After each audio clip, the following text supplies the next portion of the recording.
Debout, Congolais, unis par le sang, unis dans le fort pour l'indépendance. Unis aux hommes, ces zombies noirs, Taïmana, Chinois. Mesdames et messieurs, Mbote Nabino, vous allez belé à travers le monde, vous allez à Kinshasa, vous allez des missions Nabino, Tubengi Angolilo, Critique Info, le lot de 17 mai, c'est vrai que les cas moi kala, mais pour permettre de mettre un peu sur le Nabino sur le 17 mai. Pas besoin de lire l'actualité, mais si vous voulez, on va quand même le lire. Travaux d'urgence de 100 jours, 37 millions de dollars récupérés par la justice. Le professeur Némi Mulania rend hommage au FRDC. Et l'ambassadeur Mike Kamer offre le matériel Covid-19 à 5 hôpitaux de Kinshasa. Nous avons aussi l'actualité dont on parle de l'honorable Jeannette Kabila et Madame Olive Lembe. C'était rendu dans le cadre toujours il y a ça là. Une sorte de discours, entretien à l'honneur, ou disons la mémoire, et à Laurent Désiré Kabila, les deux fondations, allais-je dire, sur la question. Mais Bissopé na Congo, tu m'y posé la question moi belé sur le 17 mai. En réalité, les gens veulent nous... J'ai comme l'impression que, un peu, le coup la histoire à Rwanda, il y a une volonté de nous faire gober une histoire, de nous faire imposer une histoire. Mais ça ne nous empêche pas quand même, n'est-ce pas, de réfléchir sur des questions dans l'idée d'informer aux plus jeunes, de leur donner une idée beaucoup plus neutre sur la question. Moi, je vais essayer d'utiliser deux méthodes. La méthode innocente, c'est-à-dire la méthode d'un jeune qui a évolué pendant ce moment-là, on réfléchir comme jeune, et puis aujourd'hui avec l'âge, avec le temps, avec un peu de distance, avec le goût de la recherche, pour un peu comparer toutes les deux visions, afin que nous ayons une idée sur ce qui s'est réellement passé dans le cannabis. Je commencerai toujours par le début, parce qu'il faut demander le début à Makambo.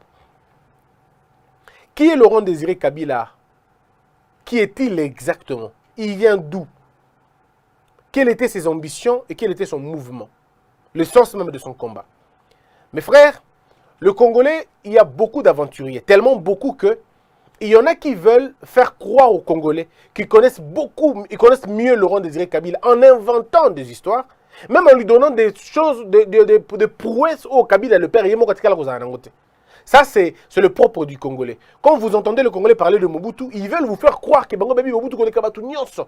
Ils peuvent donner à Mobutu toutes les qualités du monde. Parce que Bango c'est Peli Bongo. Regardez tous les livres qui ont été écrits sur nos présidents. Ces livres ont toujours été tendancieux. Lorsque les livres sont écrits, quand quelqu'un est au pouvoir, mais quelle beauté du livre. On parle de la personne comme si c'était un dieu. Mais lorsque la personne, parce qu'aujourd'hui ça dépend de l'auteur.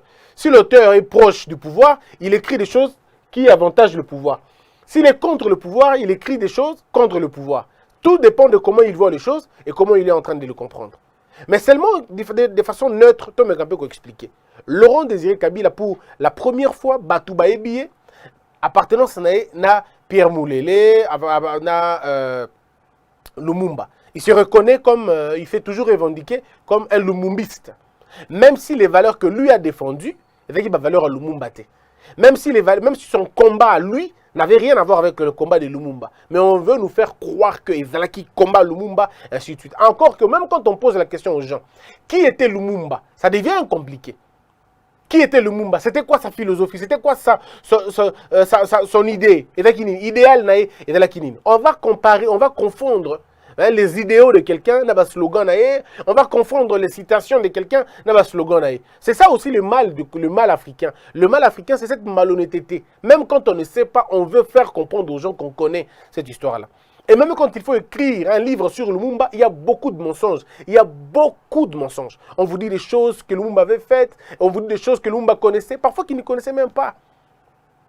Voyez-vous, il y a des choses. Peu sont ceux-là, pas tous, pas toujours tous, mais peu ont la capacité de réécrire l'histoire na exactitude nango sans vraiment en abuser.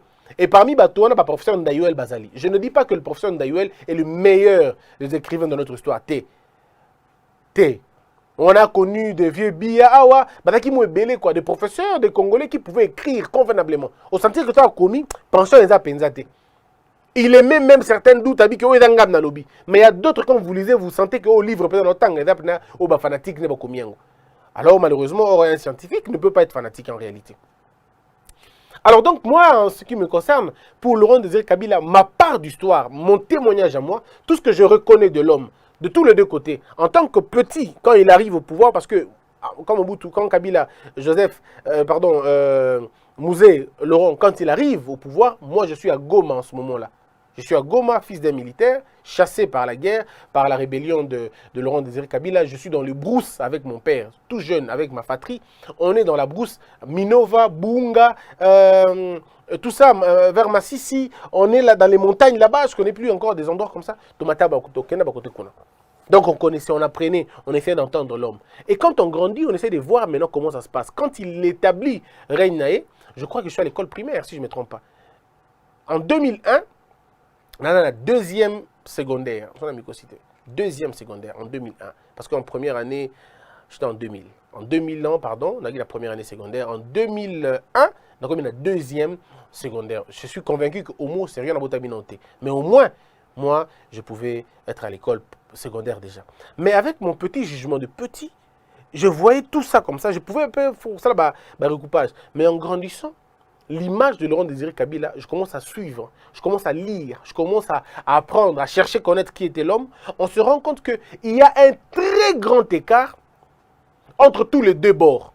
Ça veut dire le bord pro-Kabila, il monte beaucoup sur la question de Laurent Désiré Kabila, et les bords contre Kabila le père.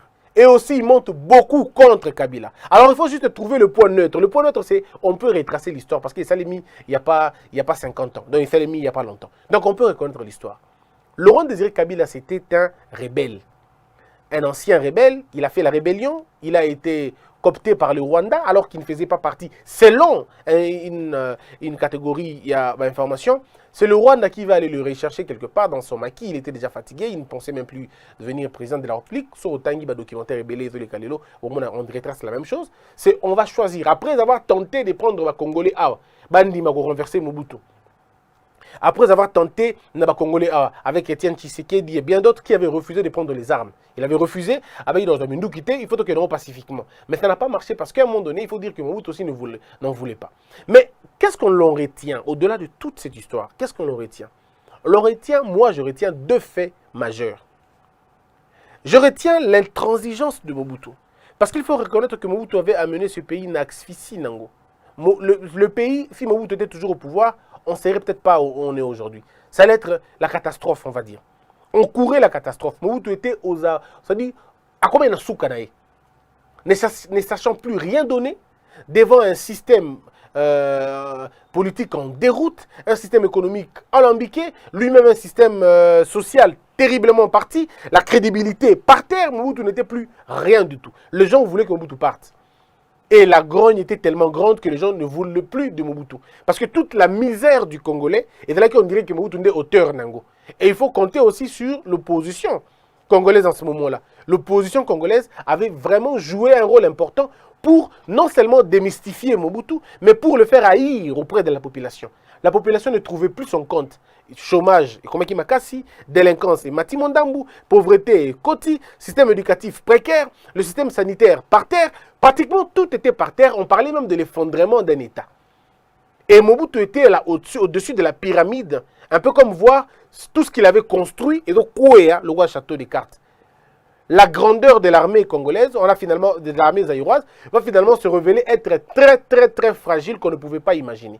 Au regard de l'histoire, on se rend compte que Mobutu devait partir. Mais qu'est-ce qui va se faire? Un autre fait majeur important, c'est qu'il y a eu un manque de communication entre Mobutu, Laurent Désiré Kabila, Étienne Tshisekedi et toutes les forces vives Yambo Kanabiso. Le rendez-vous manquait il y a conférence nationale souveraine, c'était un rendez-vous manqué. Alors, la grande question que les intellectuels ne savent pas répondre, ou pour la plupart des cas, ils ne veulent pas répondre, je ne sais pas pourquoi, c'est de leur poser la question, qu'est-ce qui n'a pas marché dans la conférence nationale souveraine? Qu'est-ce qui n'a pas marché? La bonne question aux générations d'amis sur la besoin de Bokenaki conférence nationale souveraine comme ça la nini, c'était pour résoudre quel problème? Et pourquoi ça n'a pas marché? Si ça n'a pas marché, c'était quelles étaient les raisons? Et banani bazalaki ba tireur et ficelle nango.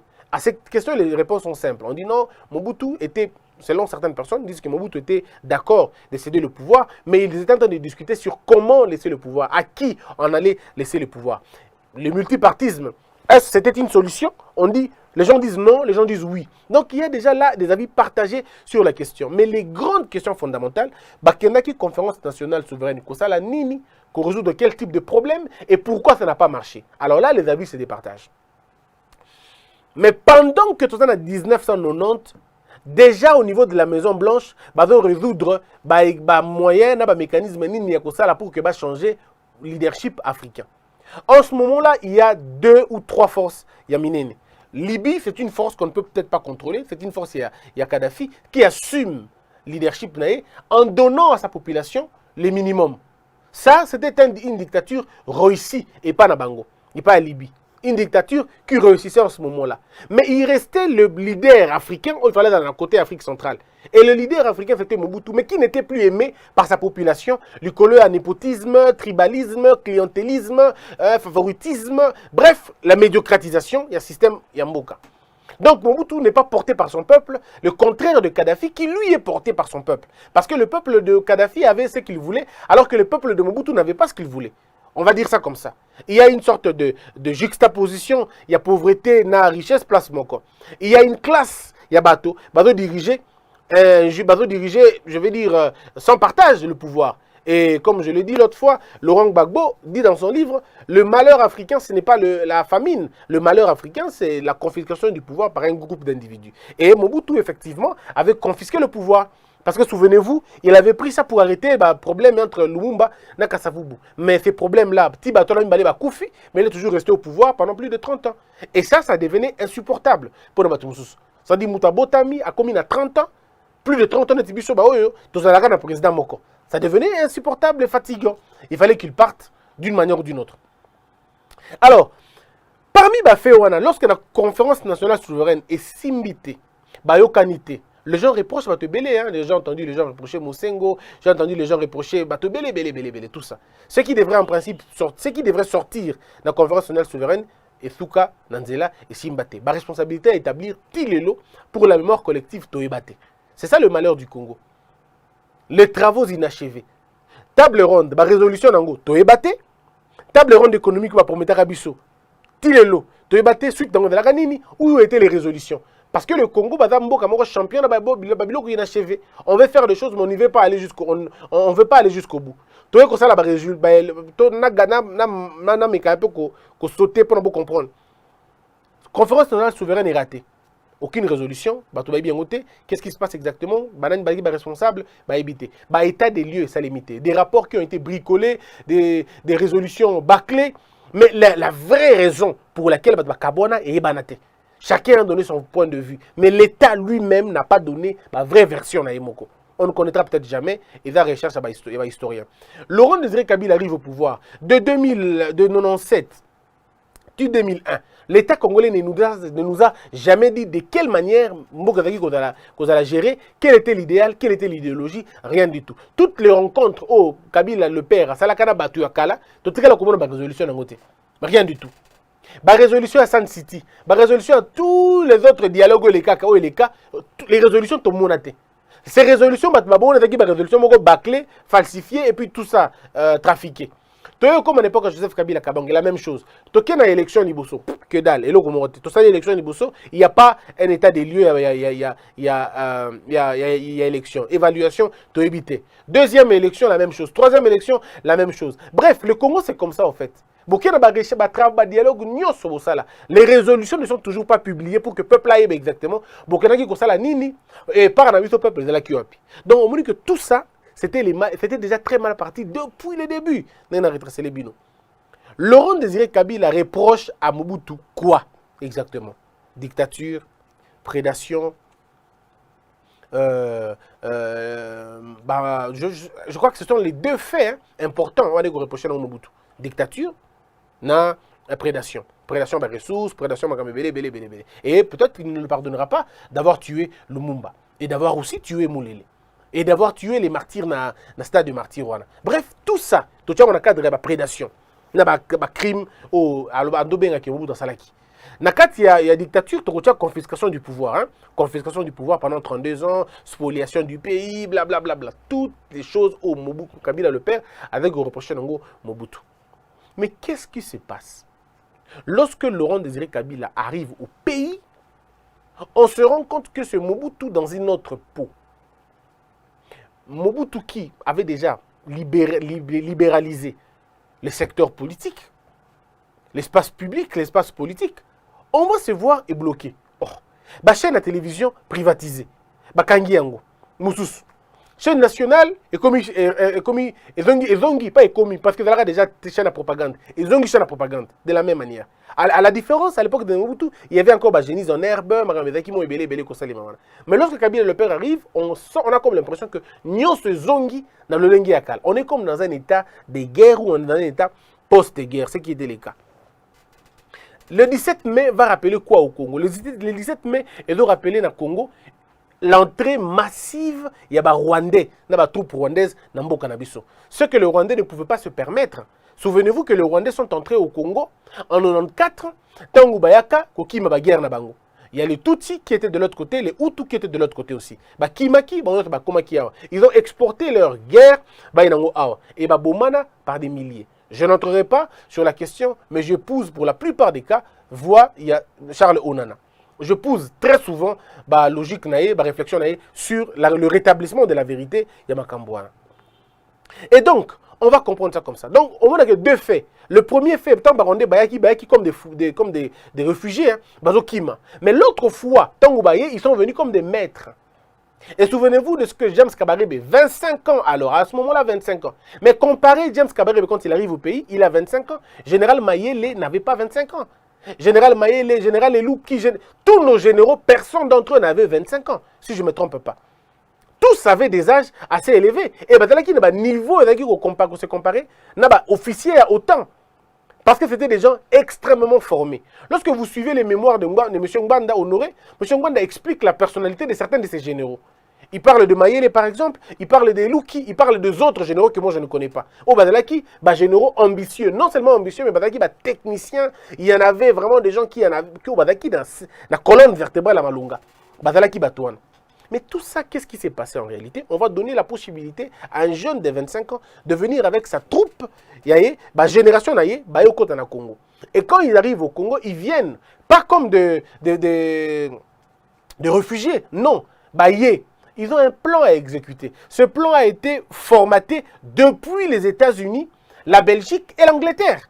Déjà comment on va exécuter un plan. Parce que tant que chef d'orchestre, pion, occidentaux, parce que comment vous pouvez imaginer qu'un pays comme le Rwanda pouvait-il envahir la RDC? Comment pouvez-vous imaginer? Tout le qui a démographie, tout le qui a ébélé, tout le qui a distance, tout le qui a nyoso. Et pire encore, on ne parle pas la même langue. Le français peut-être, à la limite, mais on ne parle pas la même langue. Ça veut dire que dans certains coins, ils ne pouvaient pas eux-mêmes s'en sortir. Mais comment ils ont fait pour s'en sortir? Parce qu'ils avaient des mallettes satellitaires, ils avaient la géographie du pays, ils avaient toute la situation de la RDC. C'est-à-dire qu'il y a des gens qui avaient déjà fait le travail pour eux. On connaît tous comment ça se passe dans ce pays. Côté à niveau. Et ils ont finalement parlé de non, l'armée zaïroise ne s'est pas battue. Oui, l'armée zaïroise ne s'est pas battue, il faut des commandements. Et ça, on le sait, on ne va pas rentrer dans cette histoire-là.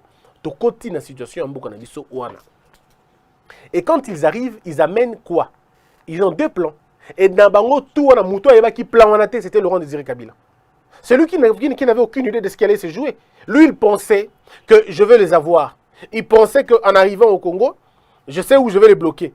Alors que Batona Baïba qui déjà place pour bloquer. Et il savait qu'il allait perdre la vie, n'a qu'à des accords. Baïba qui déjà. En fait, eux, ils n'étaient pas surpris. Parce que regardez ce documentaire. Beaucoup de monde a la sérénité avec laquelle le Rwandais parlait. La sérénité. N'habitez comment ils font pour être sereins, ces gens-là. Mais ils sont toujours sereins, même quand les choses vont très mal. Dans la foule, effectivement, James Kabarebe dit à Joseph Kabila Kabange. Alors la question, elle est simple. Parce que tout le temps, dans l'histoire, tu mets un caramo mingi. Question simple. Ndenge nini James Kabarebe a cohabité sur Joseph Kabila Kabange alors que Laurent Désiré Kabila vivant, que au moni peuple aux ganga le lobo se pela nabino, et ça pour le peuple on a lembi. Peuple on a de la boye la bango et l'eau, disons oye la bango et l'eau kwasika. C'est ça le discours. Hein? Oye la bango, vous l'été, je crois quelque chose de nouveau, un truc comme ça. Oye la bango et l'eau kwasika. Moto ne les a boye. Moi je peux me tromper.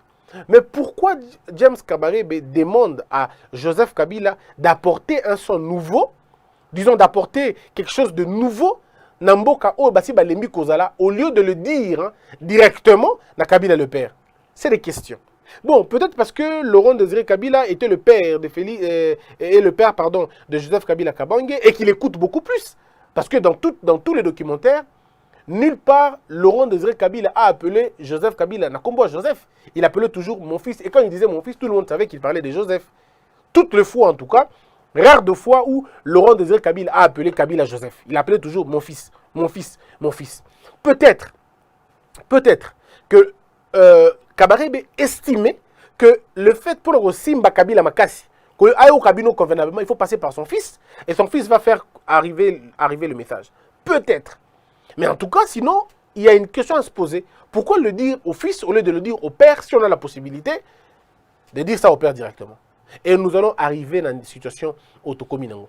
Lorsque Laurent Désiré Kabila va mourir, il va se rendre compte, après que Étienne Tshisekedi ait dit à Laurent Désiré Kabila que Ekomingonga, oh, il y a au foot à facture na bango, parce que tout le monde qui vous en a Rwandais. Et ça, c'est tous les Congolais, les esprits avertis, quand ils ont rencontré Laurent Désiré Kabila, ils lui ont dit: Laurent Désiré Kabila, tu viens de commettre une erreur de te faire accompagner des Rwandais. Ces gens-là ont un plan beaucoup plus important que ce que tu crois. Toi, tu crois que c'est des aubaines pour nous, mais bango ba ebi déjà n'ingi basali plan na bango. C'est toi qui vas être pris en sandwich. Tika yango, kata relation na bango, sengabi fenga bango facture, mais autres personnes facture. En réalité, le Rwanda n'avait pas besoin de l'argent au comptant au Congo, et ils n'avaient pas besoin de ça, et ils avaient besoin du durable. Bah, ils avaient besoin de temps, il y a mbongoté. Et ils avaient besoin d'infiltrer le secteur d'habino public nyoso pour que 10 ans plus tard, 20 ans plus tard, bah, contrôler le bino efficacement. C'était ça le plan en fait. Donc ils savaient qu'en venant, ça va mais tout est. Il y en a qui vont rester, qui vont se marier, mais avec une mission déterminée, c'est de remplir Bilor Nabino.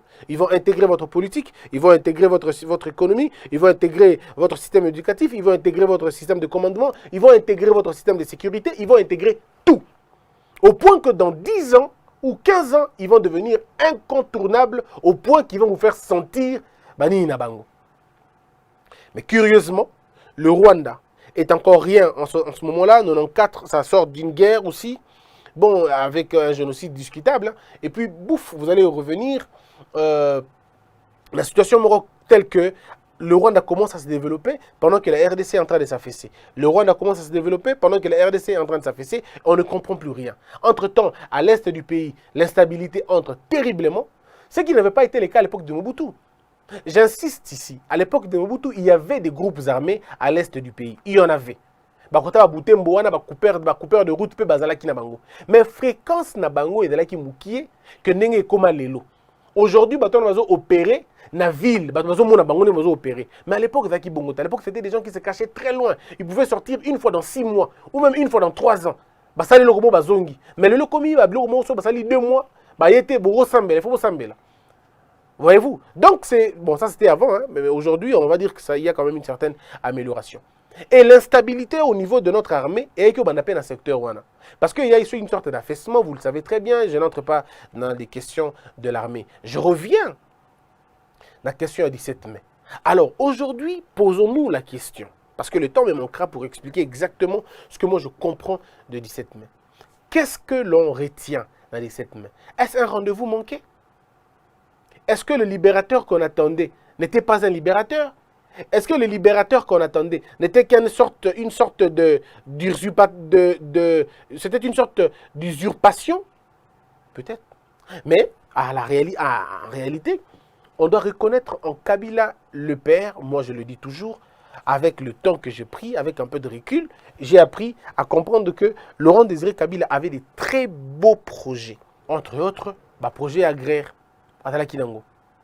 Projet agraire, Laurent Désiré Kabila avait ça. Il avait ce que lui appelait lui-même l'autosuffisance alimentaire. Mais scientifique, économiste, expert dans la matière, tali projet wana. Le que ceux qui te continuent qui ont un projet wana s'en sortir. À un moment, il y a en français, il fait d'annonce. Il fait d'annonce, il fait pompeux. Mais en réalité, dans le contenu, c'est compliqué.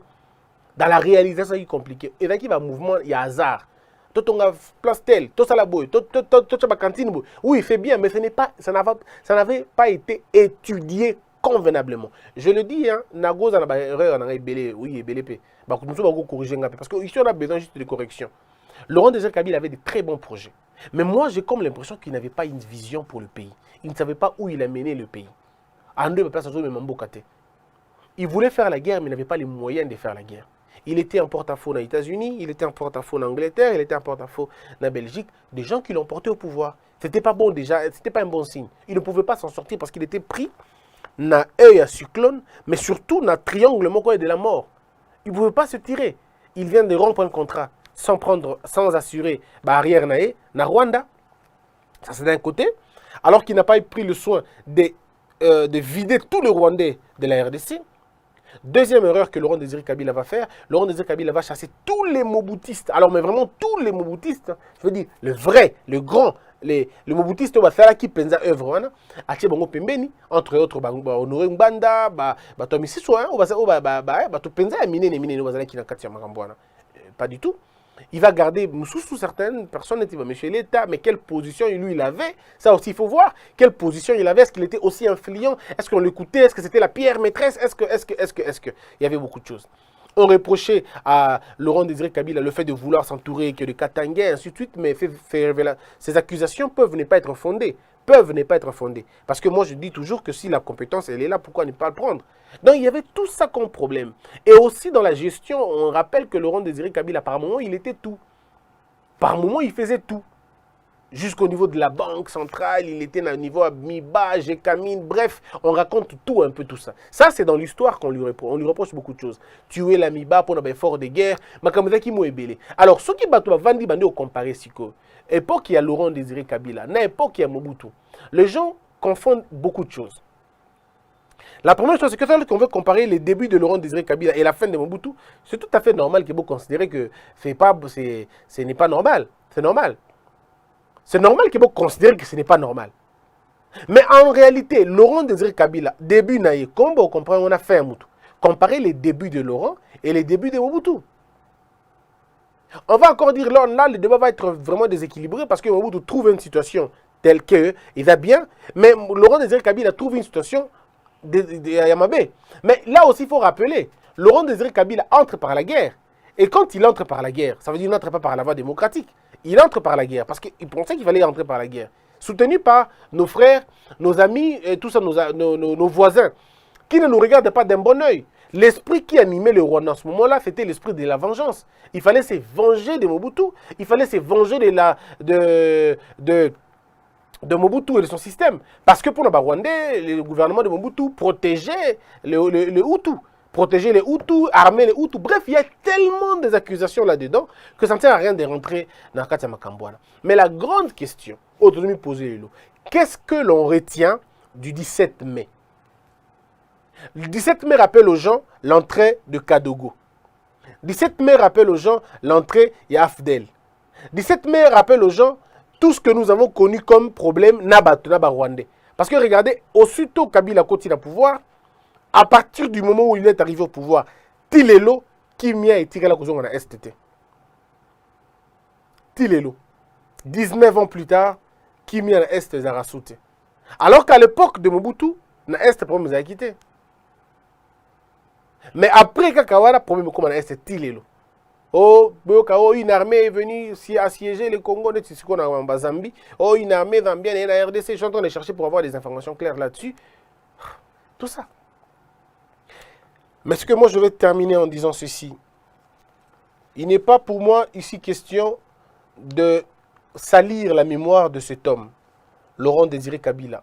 C'était un ancien président congolais qui a pu donner ce qu'il pouvait. Je considère qu'il n'était pas démon. Je considère qu'il n'était pas aussi médiocre qu'on le croit. Je considère simplement que c'était quelqu'un qui avait une mission, mais qui n'avait pas compris sa mission. C'est tout ce que je comprends. C'était quelqu'un qui avait une mission, mais qui n'avait peut-être pas compris sa mission. Laurent Désiré Kabila restera l'un des présidents de la République démocratique du Congo à avoir compris un peu comment fonctionne la mentalité quinoise, un peu comme Mobutu aussi. C'est l'un des rares présidents où il y a une mentalité congolaise. Et il a su jouer avec ça, il a remis de l'ordre. Les qualités de Laurent Désiré Kabila, les a moins belé. Il a pensé moins belé. Ma qualité naïe, c'était quelqu'un qui aimait le pays. Ça se voyait, qu'il aimait ce pays. Laurent Désiré Kabila pouvait aller chez les étudiants à ISTA pour discuter na bango. Laurent Désiré Kabila, c'était quelqu'un qui pouvait parler au peuple plusieurs fois à Kita na Pongabi. Ceux qui pont Kabi, ceux qui pont Kabi, à Kiti pour discuter avec la population. C'était un homme de contact, Laurent Désiré Kabila. Un homme souriant des contacts, mais aussi des défauts, il en avait beaucoup. Alors vous, que dites-vous du 17 mai? Qu'est-ce que ça vous rappelle cette date? Est-ce que ça vaut la peine de garder la tourna? Merci d'avoir été nombreux. Que la peur quitte nos esprits et que Dieu bénisse la RDC. Debout Congolais, unis par le sang, unis dans l'effort pour l'indépendance. Tués aux hommes, si obinois, Daimana, Shido, Tweneleye, Nakinyabana Piko, Namosala, Totongambo, Kakuleka Kitoko, Nakinyabana Kongo.